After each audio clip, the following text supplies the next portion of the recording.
जो हमारा एलिमेंट में सेकंड टॉपिक अलग दे रखा है, फिर थर्ड एक्सरसाइज में टॉपिक अलग दे रखा है।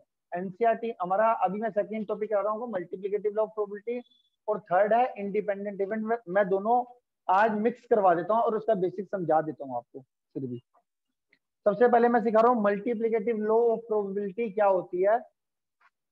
मल्टीप्लिकेटिव लॉ ऑफ प्रोबेबिलिटी, इसका फॉर्मूला होता है basically A intersection B is equal to probability of A into probability of B by A, या फिर probability of B into probability of A by B.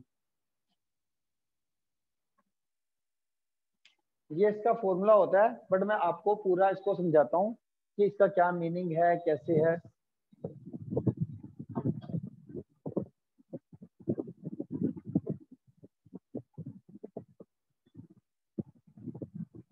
तो ये क्या है हमारा मल्टीप्लिकेटिव। अब सबसे पहले समझते हैं यहाँ पे ए इंटरसेक्शन बी का मीनिंग। तो आपके पास जो भी दो इवेंट होंगे ए और बी, यहाँ पे लेके चल रहे हैं। ए इंटरसेक्शन बी का मतलब होता है कि ए इवेंट बी होगा और बी इवेंट भी होगा। ये दोनों इवेंट होंगे वन बाय वन। तो दोनों के होने की प्रोबेबिलिटी, ए इवेंट भी होगा और बी इवेंट होगा, दोनों होने की प्रोबेबिलिटी बताती है ये multiplicative law of probability. A intersection B का मतलब ए और बी दोनों होंगे, तो दोनों इवेंट होने की प्रोबेबिलिटी क्या होगी, हमसे इस टॉपिक में ये पूछ रहे हैं। अब इसमें क्या है, इसमें मैंने ये दो फॉर्मूले बनाए हैं। अब दो फॉर्मूले किस तरीके से बने हैं ये समझो। सब लेट कर लेते हैं। पहला इवेंट हुआ है ए और ए होने के बाद हुआ है बी। तो पहले ए इवेंट की प्रोबेबिलिटी और फिर बी इवेंट की होने की probability when A event already happened. तो जब सेकंड इवेंट बी निकाल रहे हो बी की प्रोबेबिलिटी, तो ए तो हो चुका है ना। अगर बी पहले हो गया तो फिर बाद में ए होगा व्हेन ए की प्रोबेबिलिटी लिखेंगे व्हेन बी हो चुका है इस केस में। तो ये फॉर्मूला आपको क्लियर हुआ कि नहीं हुआ, पहले तो ये बताओ।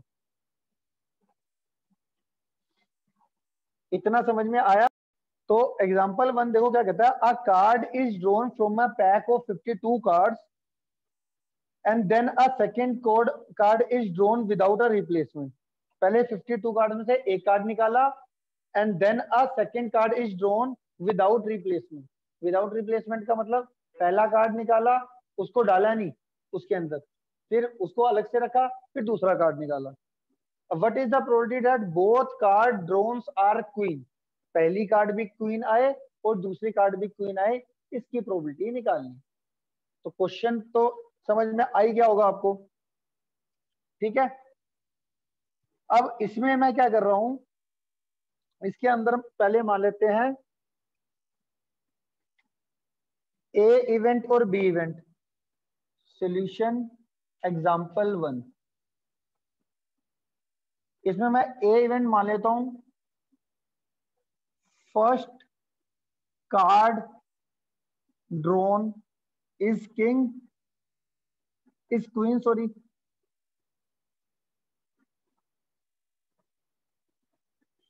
And second card drawn is queen.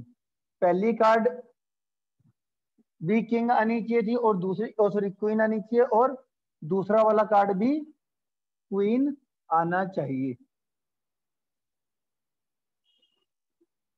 First card भी क्वीन और सेकंड कार्ड भी क्वीन आना चाहिए। तो सबसे पहले तो मैंने पहला कार्ड निकाला, फिर मैंने सेकंड कार्ड निकाला।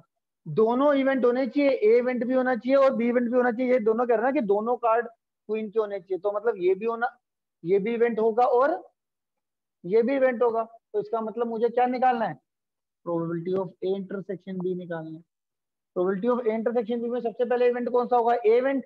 तो ए इवेंट की प्रोबेबिलिटी, फिर कौन सा होगा, बी इवेंट, फिर बी इवेंट की probability when A already happened. अब ए इवेंट की प्रोबेबिलिटी बताओ क्या आएगी। ए इवेंट की प्रोबेबिलिटी 52 कार्ड्स में मैं एक कार्ड निकाल रहा हूं और क्वीन आएगी, क्या प्रोबेबिलिटी है, 4/52। अब एक क्वीन निकल गई क्योंकि विदाउट रिप्लेसमेंट का केस था, तो क्वीन कितनी रह गई 3 और टोटल कार्ड कितने हैं 51। अब दूसरी कार्ड भी क्वीन निकलने की बात हुई थी बी इवेंट में, तो दूसरी कार्ड क्वीन की निकलेगी वो कितने 3/51। इसको सोल्व करके तुम्हारा आंसर आ जाएगा। आसान है। सर एक बार दोबारा बता दो। बता रहा हूँ,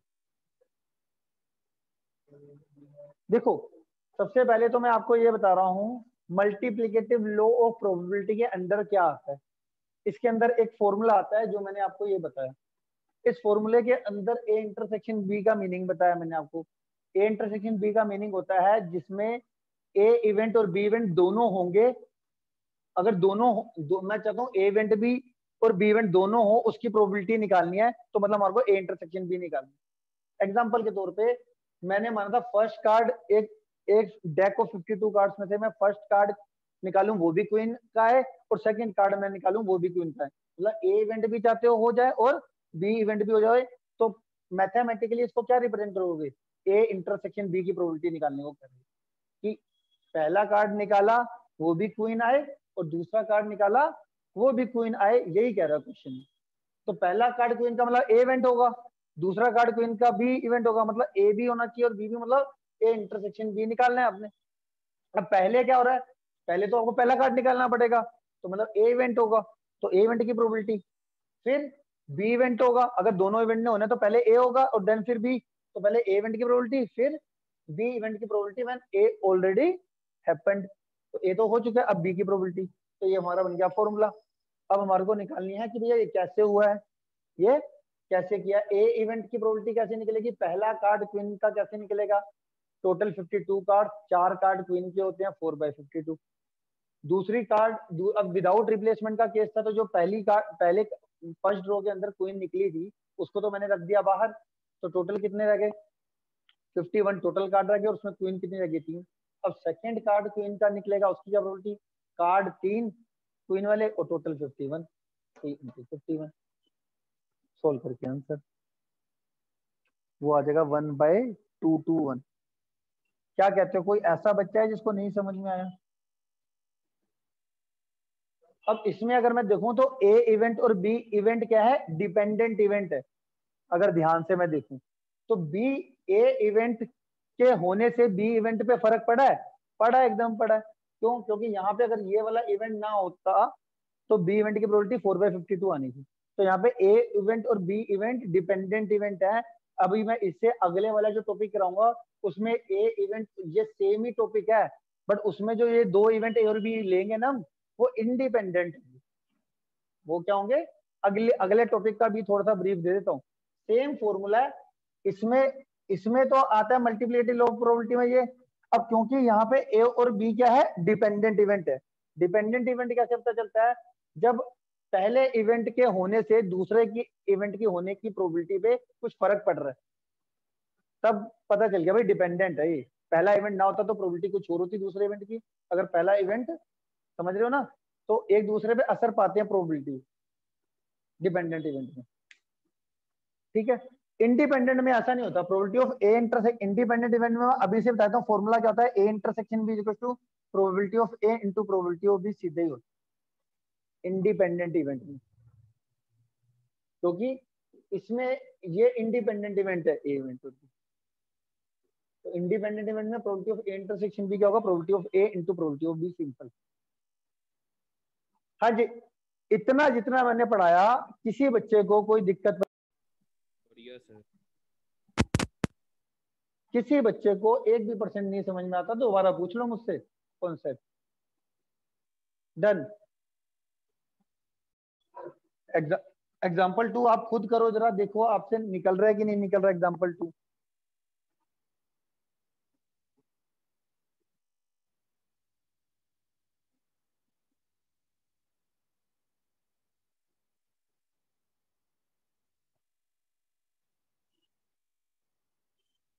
खुद ए और बी इवेंट मानो, निकालो प्रोबेबिलिटी फटाफट तेजी से, स्पीड में काम करना है फटाफट कि हाँ भाई ए इवेंट बी इवेंट फटाफट शॉर्टकट में मान के फटाफट देखूंगी प्रोबेबिलिटी क्या आ रही है। ये नहीं कि एकदम ढीलापंती बरत रहे हो। हो गया सर। हो गया, वेरी गुड।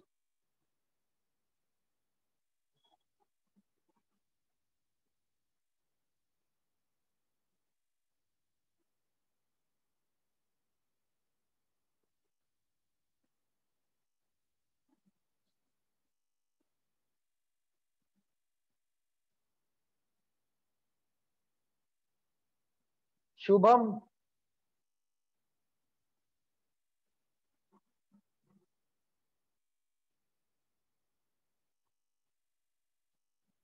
आवाज आ रही है भाई शुभम? हाँ जी सर बोलो। भाई तू सेंटर में आ जाया कर। सर अभी समझ ही आ रहा है, इस चैप्टर के बाद से आ जाऊंगा। आ जियो भाई, तेरे भले के लिए कह रहा हूँ। नहीं तो आसान है सर, ये तो आता है चैप्टर। करते रहियो, वो भी रेगुलर करेगा तो ही आसान लगेगा, नहीं तो यही मुश्किल हो जाता है बच्चों के लिए। हाँ जी। हाँ जी, तो एग्जाम्पल 2 देखो। एग्जाम्पल 2 के अंदर क्या कर रहा है? अ बैग कंटेन 10 वाइट। अच्छा, कई में ना कॉम्बिनेशन लगता है प्रोबेबिलिटी के अंदर। कई बच्चों को ये नहीं समझ रहा सर कॉम्बिनेशन कैसे लग गया और कहाँ लग गया कॉम्बिनेशन। तो चलो एग्जाम्पल 2 भी मैं आपको बात में बताऊंगा। तो पहले मैं आपको एक कॉम्बिनेशन का कॉन्सेप्ट समझा देता हूँ, एक सिंपल सा कि कॉम्बिनेशन कहाँ पे लगता है। क्या होता है कि कॉम्बिनेशन आपका कहाँ पे लगेगा, पहले तो ये समझो। जो जनरल प्रोबेबिलिटी होती है ना, जनरल प्रोबेबिलिटी, उसमें भी आप कॉम्बिनेशन लगा सकते हो। जैसे कि मान लो मैंने बोला 2 रेड है 5 ब्लैक है, टोटल कितनी बॉल हो गई? 7 बॉल्स हो गई टोटल। अब आप क्या बोलते हो? मैंने कहा जी इस बैग में से रेड बॉल आने की प्रोबेबिलिटी क्या होगी? आप बोलोगे 2/7। यही बोलते हो ना, 2/7। तो एक बॉल निकालनी है और वो रेड आएगी, यही क्वेश्चन है ना। तो आप क्या बोलोगे? 2/7। और इसको दूसरे तरीके से कैसे लिख सकते हैं? 2, टोटल रेड बॉल कितनी है? 2। एट ए टाइम कितनी निकाल रहे हो बॉल? एक निकाल रहे हो ना। 2C1/7C1। इसका इसको हम ऐसे लिख सकते हैं। क्योंकि 10th में हमने कॉम्बिनेशन नहीं पढ़ी थी, इसीलिए मैं उसको ऐसे नहीं लिख पाता। पर अब मेरे को कॉम्बिनेशन पढ़ रखी है। अब इसमें कॉम्बिनेशन लगाने की क्या जरूरत है और कॉम्बिनेशन सिखाने की क्या जरूरत है? 10th और 11th तक, जहां तक कि मैंने तुम्हारे को दिखा था, वैसे तो 11th में आपको सिखा चुका हूँ।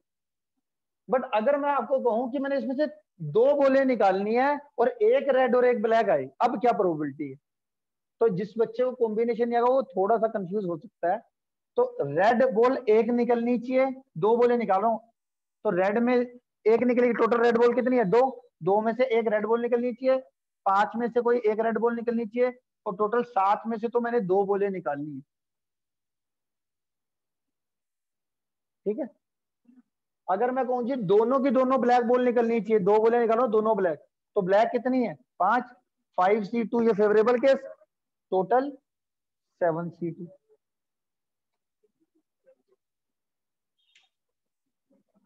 ये कॉम्बिनेशन का कॉन्सेप्ट समझ में आता है ना? 10 व्हाइट है और 15 ब्लैक है। ठीक है। अब इसमें कह रहा है 2 balls are drawn in succession without replacement. Succession का मतलब 1/1 मैंने निकाली without replacement. What is the probability that first is white? अब व्हाइट की प्रोबेबिलिटी पहले लिखी जाएगी। जैसे अगर तुमने मान लिया फर्स्ट बॉल इज व्हाइट और बी मान लिया सेकंड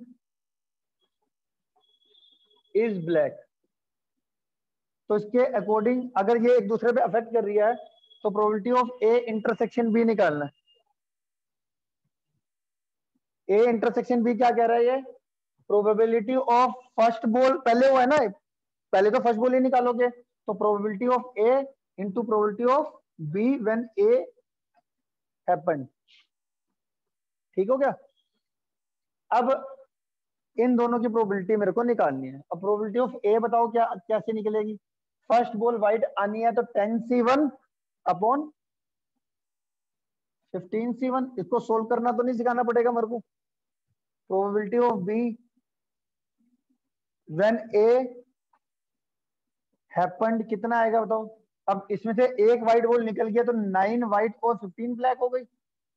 अब अब क्या नीचे सेकंड ब्लैक, तो 15C1 अपॉन 24C1।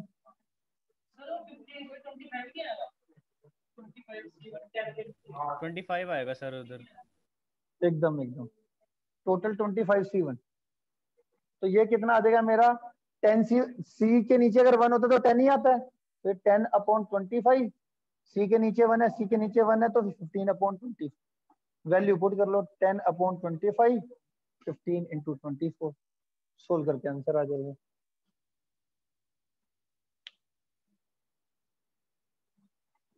भाई कोई ऐसा बच्चा जिसको थर्ड एग्जांपल कहता है कि ना मेरे पास एक बैग है, उसके अंदर कितने हैं मेरे पास 5 वाइट, 7 रेड और 8 ब्लैक बॉल्स।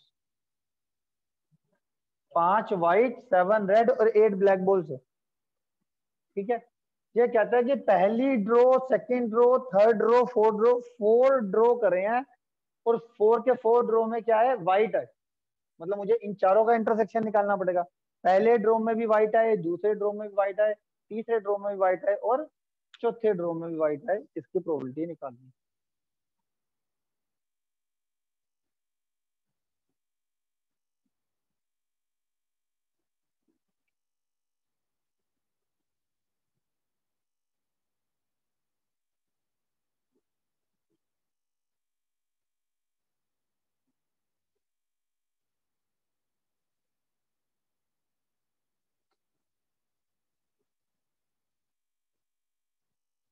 ठीक है, तो आपने क्या निकालना है जरा बताओ।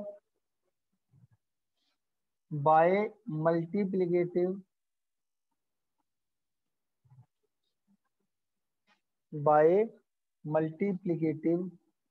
Law of probability. आपने क्या निकालना है, probability of A intersection B intersection C intersection D, ये निकालना है ना आपने। अच्छा, ये इंटरसेक्शन कई कई जगह पे नोटेशन, ये इंटरसेक्शन की जगह पे ना ऐसे भी लिख सकते हो आप, ए बी सी डी। जैसे आप ए इंटरसेक्शन बी लिखते हो ना, तो इंटरसेक्शन की जगह पे कहीं कहीं बुक वाले ए बी भी लिख देते हैं। तो सेम ही मीनिंग है इन दोनों का, ठीक है। अब मुझे ये निकालनी है, तो सबसे पहले इवेंट बताओ कौन सा होगा। ए इवेंट पहले पहले ही फर्स्ट बॉल निकालोगे, तो पहले तो फॉर्मूला बनाओ। ए इवेंट हुआ, फिर क्या होगा बी इवेंट। बी इवेंट कब हुआ, जब ए इवेंट हो चुका होगा, जब ए इवेंट हो चुका होगा। और सी इवेंट कब होगा, जब ए इवेंट भी हो चुका होगा और बी इवेंट भी हो चुका होगा। और डी इवेंट कब होगा, जब ए बी सी तीनों इवेंट हो चुके होंगे। समझ में आती है ये बात, प्रैक्टिकल। मैंने पहले पहली बॉल निकाल ली तो ए इवेंट हो गया, मान लो पहली बॉल व्हाइट आ गई तो हमारा क्या हो जाएगा ए इवेंट। और सेकंड बॉल व्हाइट कब आएगी, जब पहली बॉल व्हाइट आ चुकी है। मतलब बी इवेंट कब होगा, जब ए इवेंट हो चुका है। अब मैं तीसरी बॉल जब निकालूंगा तो पहले दो इवेंट तो हो चुके हैं ना, तो सी इवेंट कब होगा, जब पहले दो इवेंट हो चुके हैं ए बी। डी इवेंट कब होगा, जब पहले 3 इवेंट नीचे हो चुके हैं। सिंपल सी बात। अब पहली बॉल व्हाइट आएगी तो बताओ इसकी क्या प्रोबेबिलिटी है। टोटल कितनी 5, 5C1 अपॉन 20C1 इनटू दूसरी करने के लिए इसमें 4 वाइट रह जाएगी ना, 1 इंटू 1, फिर 3C1 इंटू 18C1, फिर 2C1 इंटू 17C1। क्या कहते हो, एक एक बॉल कम होती रहेगी ना विदाउट रिप्लेसमेंट है। पहली बॉल व्हाइट निकल गई तो 4 रह जाएगी, फिर व्हाइट बॉल निकल गई फिर 3 रह जाएगी, फिर व्हाइट निकल गई तो 2 रह गई। डिवाइड में नीचे टोटल बॉल्स भी नीचे कम होती रहेगी, पहले 20 थी फिर 19 फिर 18 फिर 17। क्वेश्चन नंबर 4 में क्या है, 5 व्हाइट 8 ब्लैक, टोटल कितने हो गई 13। तो क्या कहता है, पहले ड्रॉ के अंदर 3 व्हाइट बॉल निकले और सेकंड ड्रॉ के अंदर 3 ब्लैक बॉल। पहले ड्रॉ में जो आपने 3 बॉलें निकाली है वो विदाउट रिप्लेसमेंट वाला केस है, उसको बाहर ही रखनी है। तो drawing 3 black balls in second draw.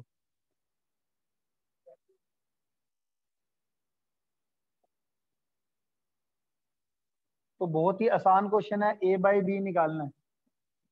Probability of A intersection B upon probability of B, बताओ कैसे आएगी। पहली ड्रॉ के अंदर अब सॉरी, तो आप इसको कैसे करो, ये गलत लिख दिया था फॉर्मूला। पहले ड्रॉ में पहले ए इवेंट हो जाएगा, फिर probability B event when A already happened. अब ए इवेंट की प्रोबेबिलिटी कितनी हो जाएगी, 3 व्हाइट बॉल निकलने की प्रोबेबिलिटी कितनी, 5c3 अपॉन 13c3। और दूसरा बी इवेंट क्या है, अब ये 3 बोले कम हो गया, 3 व्हाइट बॉल कम हो गया, तो टोटल बॉल कितनी आ जाएगी 10, तो 10c3 तो आ गई, और इसमें से 8c3।